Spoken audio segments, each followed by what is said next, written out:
New details on a frantic Friday night for families at the Mall of America. Heavily armed officers swarmed a parking lot there after someone spotted a man with a shotgun and he refused to put it down. Shoppers huddled inside the mall while negotiators worked to end this without anyone getting hurt. And the good news is they did. Our Alan Henry is live at the Mall of America tonight with some new information just in from Bloomington Police. Alan?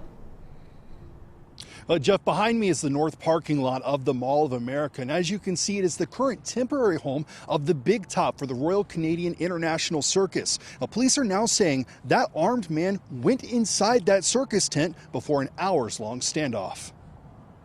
You know, it's Friday night. Everyone wanted to go see the circus. And that's what families were trying to do Friday afternoon when the show was stopped before it even started. It was delayed about 15 minutes, and then the main circus guy came out and he was like, sorry about the delay.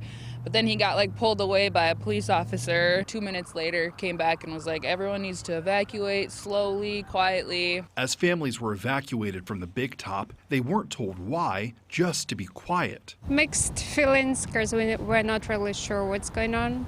So we just had to check social media to see what was the reason. This was the reason. An hours-long police standoff in the parking lot with a man carrying a long gun. Snipers, SWAT teams, and armored vehicles were all called in. Especially with everything going on. I mean, there's shootings every day and you just don't know what's going to happen. And so, anxious thoughts in your mind just starts to wander like, oh my gosh, what's going to happen? We're at Mall of America. It's a big place. While they're happy to be safe, families were frustrated that their night out was ruined. It's just disappointing and heartbreaking to think that this is kind of like an everyday occurrence nowadays, which, it's just another thing that's happening in the world and not being able to enjoy the Friday night circus. So very disappointing that we have to deal with this situation.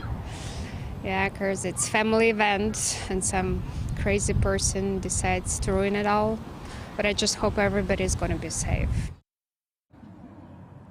Now, further fueling some of the tension these families were feeling as they were inside the mall waiting to be able to come out and get their cars, police say there was a youth fight inside of the mall, but they say that was able to be broken up and that no weapons were involved. Now, as for the man involved in the standoff, police say he was actually in crisis, but he's now in the hospital receiving treatment, and they were able to retrieve him, and that he has not been arrested, though. He is not in custody at this time. Jeff? Thank you for that update, Alan.